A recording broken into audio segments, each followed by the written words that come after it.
Are you having problems when free motion quilting, skip stitches, fabric flagging, or even bad tension? Well, that might just be something very simple, your pressure foot pressure and the way your foot is installed on your Longarm or your Juki TL. In today's video, I'm going to show you exactly how to eliminate those issues with properly setting up the right pressure foot pressure on your Longarm or your Juki TL sewing machine. Let's get started.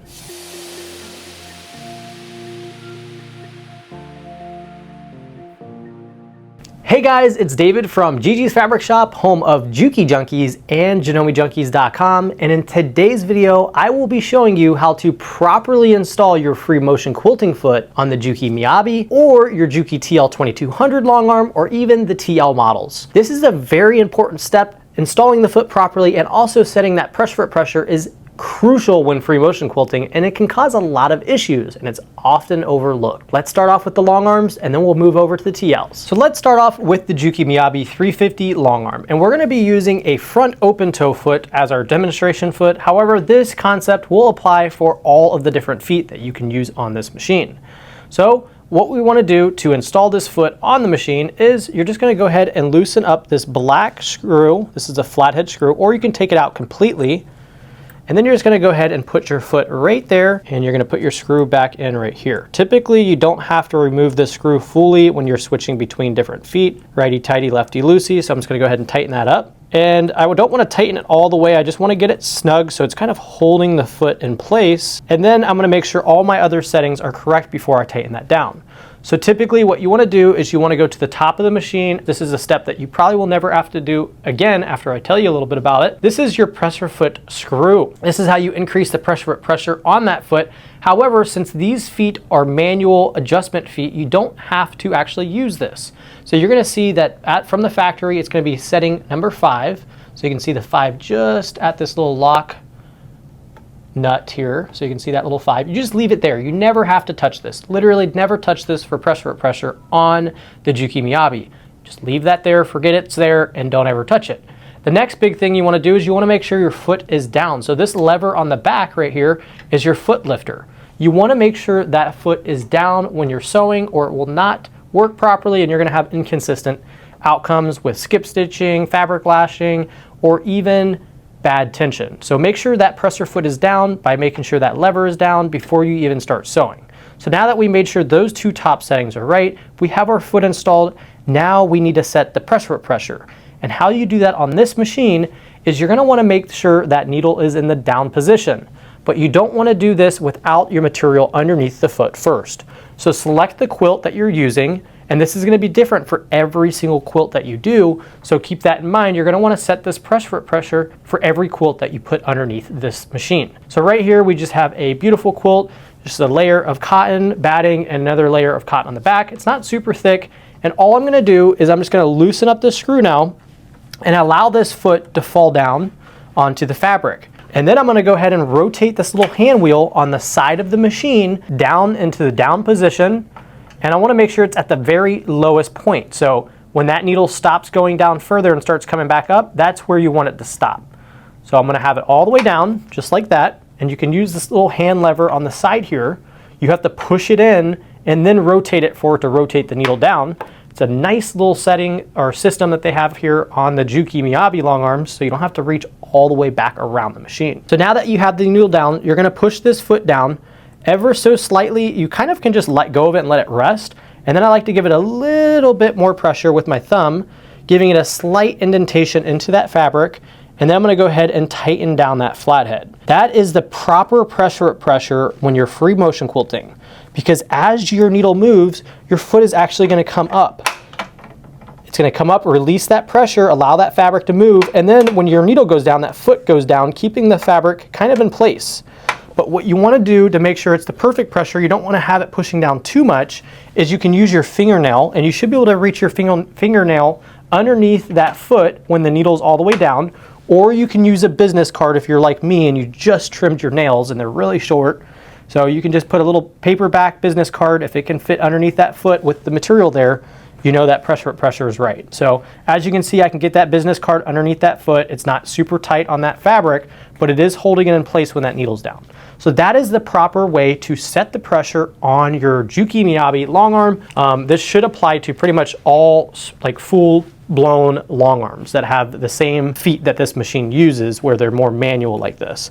Now I want to show you one other foot that it might change a little bit. If you're using rulers and you're using the ruler foot, you might notice that the ruler could come in contact with this curve of the ruler foot.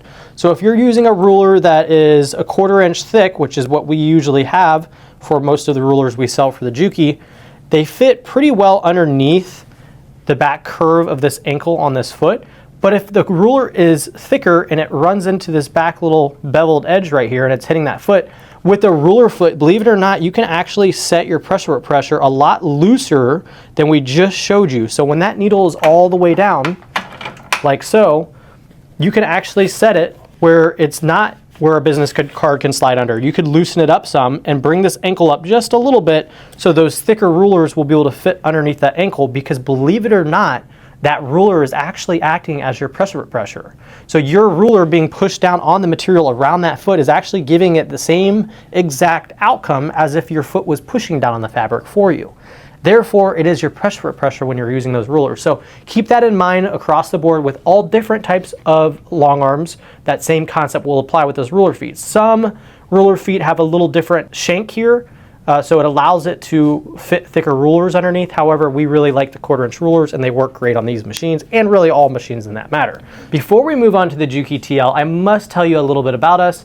We are Juki Junkies and Junkies, the largest Juki dealer in the nation for home sewing machines. We ship Juki products all around the United States, super fast, parts, accessories, notions, fabrics, you name it, we've got it on JukiJunkies.com. We have tons of educational videos on our YouTube, in fact, over 400 videos. So if you haven't watched all of our videos or you want to learn more on Juki products, be sure to check those out. Hit that subscribe button, and if you're ever looking for a Juki machine or accessory, or notions, check out JukiJunkies.com right here, and you'll be surprised what you can find there, and we ship super fast.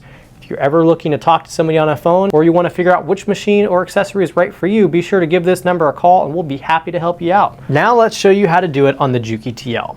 So up first, you're going to want to go ahead and loosen that presser foot screw. You can do that with your hand, or you can use your T-screw if it's on a little too tight. Go ahead and put that foot to the side. And the first thing I like to do personally before I even put that foot on there so I don't forget is switch that feed dog lever down. So you're just going to switch that lever over to the right, indicating the feed dogs have dropped below the stitch plate, and now we're ready to free motion quilt. So now we can go ahead and put our foot on. And one other tip I like to recommend is get the thick throat plate for free motion quilting. Whenever you're free motion quilting, your needle tends to move around and flex quite a bit when you're moving that fabric, and having that extra large hole in the stitch plate allows your needle to not hit it, nick it, or break a needle. So be sure to check out the thick throat plate. We'll be sure to link that down in the description. It's one of the best selling products for this machine. It's great for thick materials, it's great for free motion quilting, and you can kind of just put it on there and forget about it and use it with all different types of materials. So now let's go ahead and install that presser foot with our I believe this is the 1/5 free motion quilting foot, or it could be the 1/4 inch. I can't remember which one this one is, but to put this on, it goes on just like you would put your regular foot on. This just goes right into that presser foot screw, but you want to make sure that foot is down. So you're going to go ahead and put that on there. And I also like to make sure my needle is a little bit lower. So not all the way down, but just a little bit lower. Then all the way up. Then I'll go ahead and hand tighten that screw holding that foot in place. And when you rotate that hand wheel, you're going to notice the needle bar will actually come in contact with that foot and give it the hopping effect. So you can see when your needle's up, the foot will lift up, and when your needle's down, the foot will go down, coming in contact and giving you pressure on your material. So you don't have to set this up like your long arm where you have to mechanically set it up. Instead, all you're going to do is you're just going to loosen the pressure. Unlike the long arm, you're actually going to loosen this all the way to the top. I usually go all the way up, and then I usually come down just to that first little notch right there. You should see that blue little indicator right there. This is the blue indicator right at that first notch. So all the way up there is the least amount of pressure, all the way down is the most amount of pressure. And when you're free motion quilting, you don't need much pressure. So we're going to go ahead and loosen that up, and you can go ahead and put that material underneath there. And you'll see it's pretty similar to what we did with the Longarm, where you can usually fit your nail underneath or a business card underneath, and that is the proper pressure. This is pretty universal across all different types of quilts. If you have bulkier quilts or quilts that have anything that are kind of hanging up on the top that your foot can get snagged on and you want a lesser pressure, if you have the TL18, you can utilize that micro lifter to give you that little bit of foot lift and a little bit more clearance on those thicker quilts to kind of glide over it. However, again, when you're using ruler feet on this machine, you can still go to a lesser pressure like you would with that micro lifter, and that ruler is really giving you that pressure around the foot when you're using that ruler foot. So keep that in mind as well. And now that you know how to properly set up your free motion quilting feet on your Longarm and your Juki TL, I have one more tip that's very important for you on the Longarm is what size needles should you be using. The needle system is a 134R, so keep that in mind. You want to make sure it is an industrial 134R needle system, and we recommend a size 16 for your lighter quilts, something that's, you know, just a layer of cotton batting and another layer of cotton. And then for your t-shirt quilts or heavier duty quilts that are a little bulkier, step up to that size 18 needle.